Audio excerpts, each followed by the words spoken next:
So next is example number 6. A sphere of constant radius r passes through the origin O and cuts the axis in ABC. Prove that the locus of the foot of perpendicular from O to plane ABC is given by this. So we have a sphere of constant radius r passing through the origin and cuts the axis in ABC. So ये भी same है, ABC आपके पास 3 points हैं on the coordinate axis. तो इन्होंने ले लिया let OA is A, OB is B and OC is C, where O is the origin.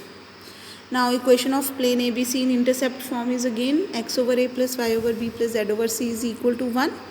हमने क्या फाइंड करना है? locus of foot of the perpendicular from O to the plane ABC. मतलब अगर आपके पास ये कोई प्लेन ABC है, आपने ओरिजिन से इसके ऊपर एक परपेंडिकुलर ड्रॉप की, तो ये परपेंडिकुलर जहाँ पे इस प्लेन को कट करेगी, टच करेगी, से एट पॉइंट E.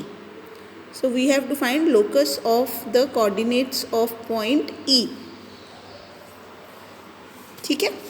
सो सबसे पहले एक और चीज़ हमें दी है, हमें एक स्फीयर OABC चाहिए जिसका कांस्टेंट रेडियस है r.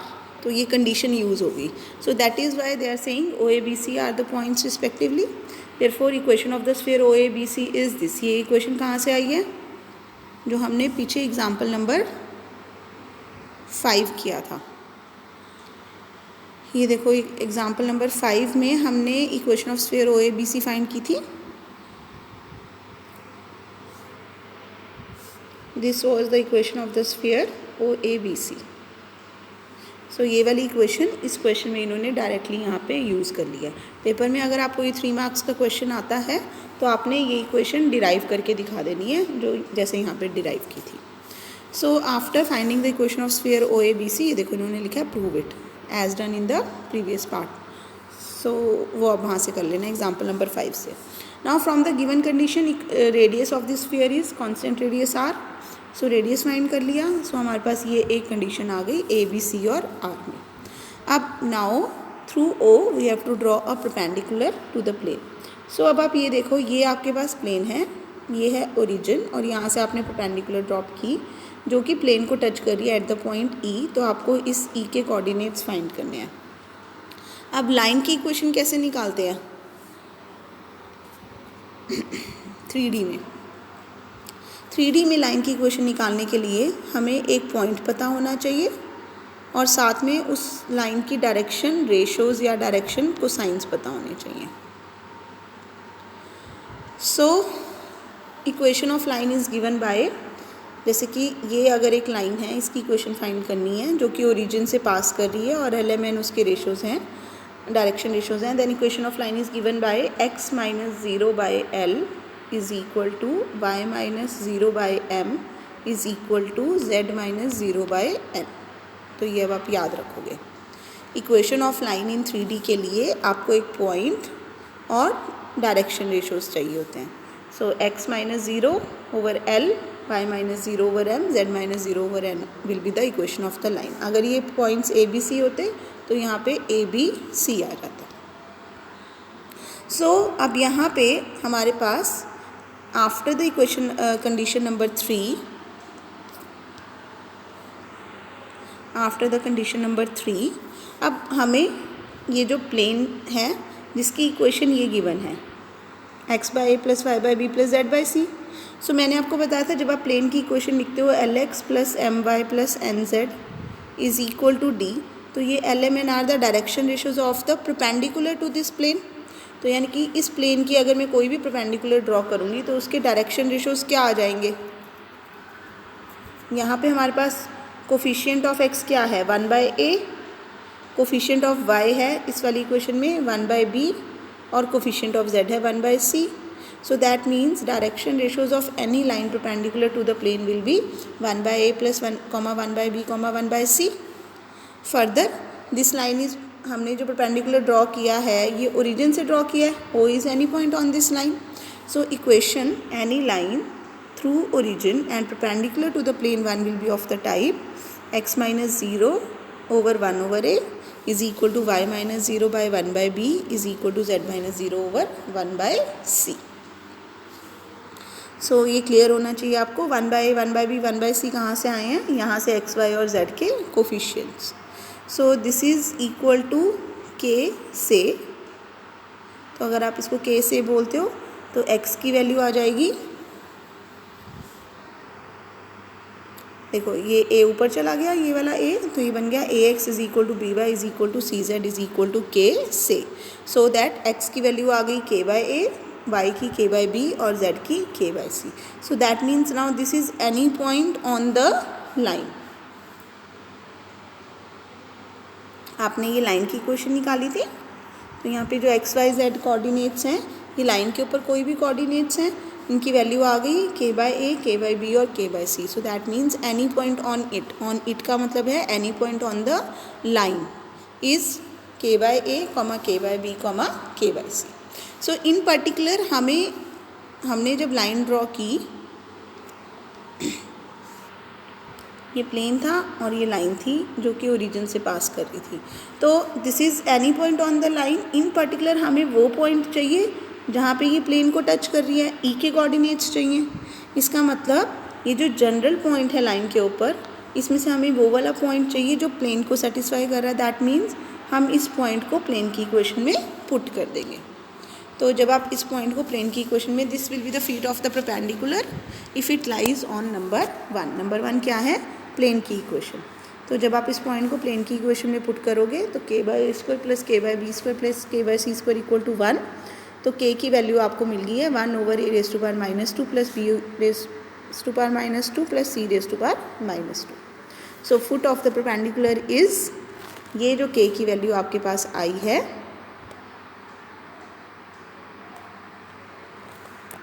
ये वाली जो k की वैल्यू आई है, इस वैल्यू को आप पुट करोगे इसमें general point on the line में। तो k की जो पर्टिकुलर वैल्यू है वो तब है when the line is touching the plane, और वो वैल्यू जब आप यहाँ पे पुट कर दोगे k की, इसमें पुट कर दोगे, तो you will get the coordinates of the foot of perpendicular. So therefore foot of the perpendicular is a inverse, यही आएगा ना, देखो यहाँ पे था k बाई a, तो k बाई a को मैं लिख सकती हूँ ना a इनवर्स k, यहाँ पे करके बताती हूँ आपको कि हमारे पास जो पॉइंट थे, जनरल पॉइंट था वो था k बाई a को मैं लिख सकती हूँ a इनवर्स इंटू k, तो वही a इनवर्स और ये a इनवर्स और ये पूरी k की वैल्यू करके ये आ गया। ऐसे ही था b k बाई b, तो b इनवर्स k लिख सकते हैं, तो ये आ जाएगा और फिर ये आ जाएगा। नाउ तो ये तो आंसर आ गया, foot of the perpendicular is this. But the problem is जो ए बी सी था वो हमें क्वेश्चन में गिवन नहीं था, वो हमने खुद सपोज किया हुआ है। तो अब मुझे इसका लोकस लेना है। सो आप अगेन इसको ऐसे भी कर सकते हो, यहाँ पे हम लिख देंगे taking locus of the foot of, क्योंकि इसी का लोकस लेना है।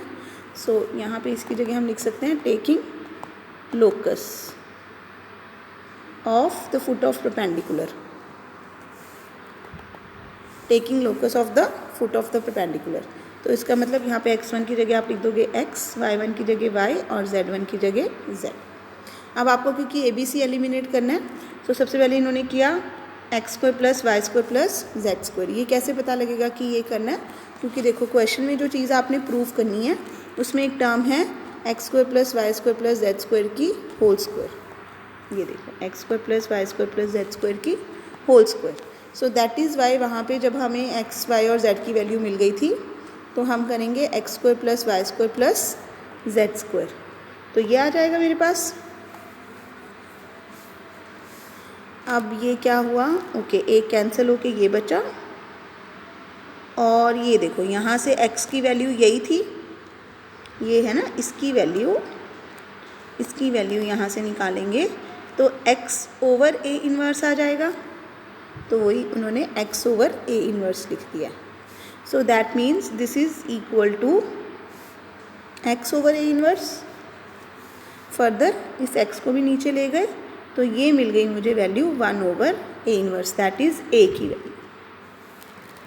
So this step is very important. So a की वैल्यू फाइंड कर ली। सिमिलरली बी की वैल्यू में क्या हो जाएगा, नीचे एक्स की जगह वाई आ जाएगा और सी की वैल्यू में नीचे जेड आ जाएगा. So putting these values of a b c in number 3. Number 3 क्या था, जो हमने radius of constant sphere of constant radius r बोला हुआ था हमें. सो ये था नंबर 3. तो नंबर 3 में जब आप ए बी सी की वैल्यूज़ पुट करोगे तो you will get the required answer. तो क्योंकि ये foot of the perpendicular x1 y1 और z1 लेके चले हुए हैं तो इसलिए इन्होंने लास्ट में लिखा है locus of x1 y1 z1 is this. अगर आप ऊपर ही ले लोगे taking locus of the foot of the perpendicular तो आपका आंसर अपने आप ही x y z की टर्म्स में आ जाएगा. So both the methods are absolutely correct. आप दोनों में से जैसे मर्जी कर सकते हो.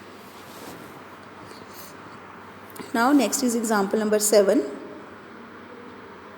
The extremities of a diameter of a sphere lie on the positive y-axis and the positive z-axis at distances 2 and 4 respectively from the origin. So इसका मतलब अब डायामीटर जो है एक्सट्रीमिटीज़ ऑफ डायामीटर देयर एक एक्सट्रीमिटी वाई एक्सिस पे लाई करती है तो इसका मतलब उसका एक्स और जेड कोऑर्डिनेट 0 हो जाएगा और दूसरी एक्सट्रीमिटी जेड एक्सिस पे लाई कर रही है तो उसका एक्स वाई कोऑर्डिनेट 0 हो जाएगा. At distances 2 and 4. इसका मतलब जो वाई एक्सिस वाली है वो 2 डिस्टेंस पे है और जेड एक्सिस वाली 4 डिस्टेंस पे है. तो हमें end points of the diameter मिल गए. Show that the sphere passes through the origin and find the radius of the sphere. तो सबसे पहले हम इक्वेशन ऑफ स्फीयर फाइंड कर लेते हैं with a b as diameter. x minus x1 into x minus x2 y minus y1 into y minus y2 z minus z1 into z minus z2. So ऐसे करके हमें equation of sphere मिल गई x square plus y square plus z square minus 2y minus 4z is equal to 0. Now we have to show that this sphere passes through the origin. तो origin से पास करा दो 0 is equal to 0 आ गया which is true. Hence the sphere passes through the origin. Next उसने बोला था find the radius of the sphere. So radius of the sphere के लिए हमें फॉर्मूला पता है u square plus v square plus डब्ल्यू स्क्वायर माइनस टी करके रेडियस ऑफ द स्फीयर हमें मिल गया √5. सो विद दिस ये वाला टॉपिक आपका कंप्लीट हो गया. Now next exercise will start in the next lecture. इससे पहले आपका 2A जो हमने एक्सरसाइज जब की थी तो उसमें एक आपका एग्जाम्पल नंबर 7 रह गया था. एग्जाम्पल नंबर 5 लास्ट एग्जाम्पल मैंने छोड़ा था. सो एक बार ये एग्जाम्पल नंबर 5 भी डिस्कस कर लेते हैं. A point moves so that sum of the squares of its distances from the 6 faces of a cube is constant. Show that its locus is a sphere. So point so that sum of the squares of its distance from the 6 faces of a cube. तो जब आप cube बनाओगे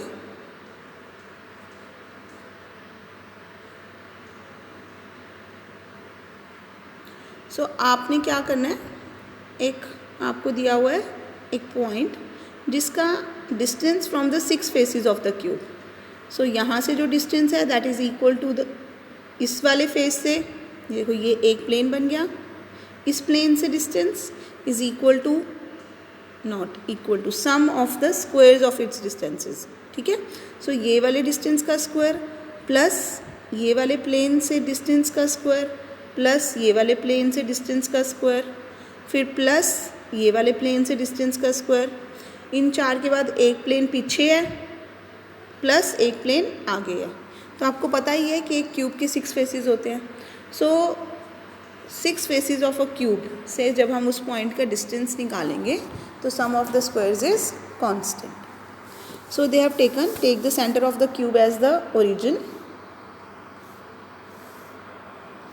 and the 3 mutually perpendicular lines through the center parallel to the edges as the axis so that the faces are parallel to the coordinates.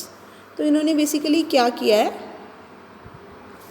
तो इन्होंने cube draw किया है. वो कैसे ड्रॉ किया है क्यूब, तो जब आप ऐसे क्यूब बना रहे हो हमने करना है this is x axis this is why axis and Z axis बाहर को होता है जो कि हम ड्रॉ नहीं कर सकते तो हम ऐसे कर देते हैं. सो this is the centre. Further जब आप ऐसे क्यूब बनाओगे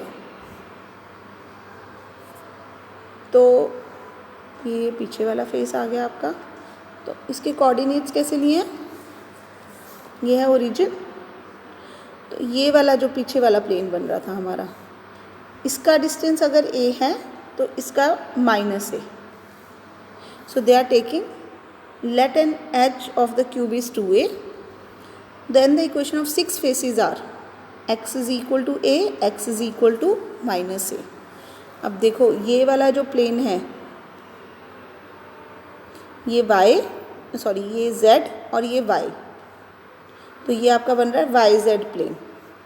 तो वाई जेड प्लेन की इक्वेशन कैसे होगी? x is equal to, y z plane की इक्वेशन होती है x is equal to 0.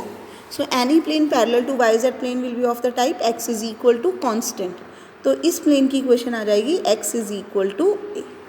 Similarly ये वाला जो प्लेन है, इसकी इक्वेशन आ जाएगी x is equal to minus a. So in this वे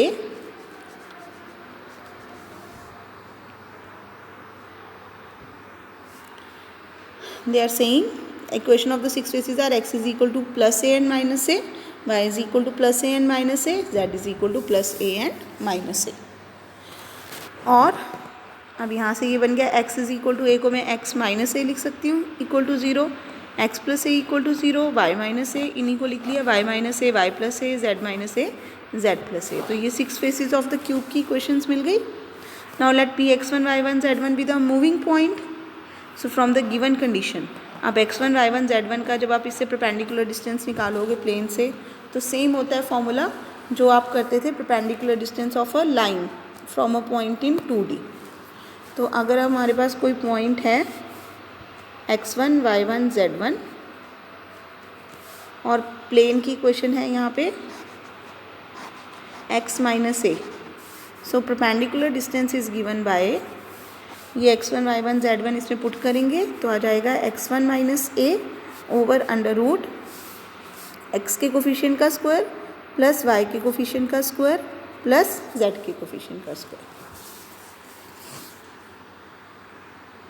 सो इसको यूज़ करके we are getting distance of the 6 faces from the moving point x1 y1 z1.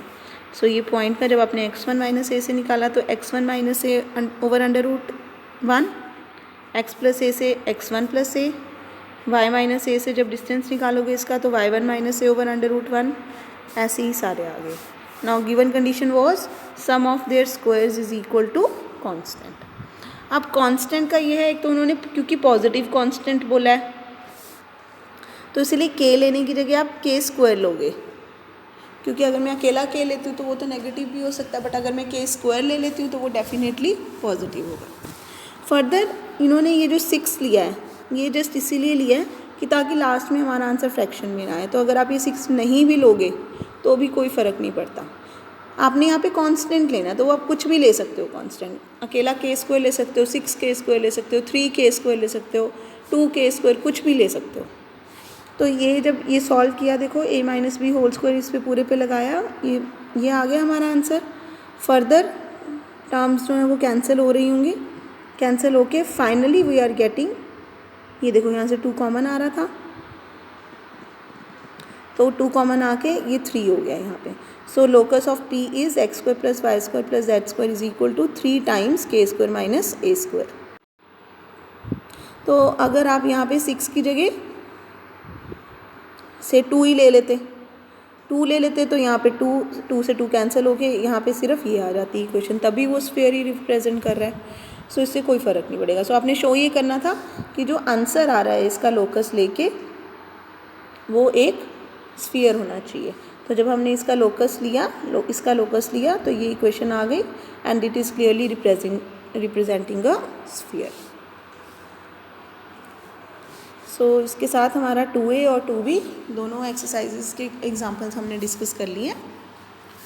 So next will start in the next lecture.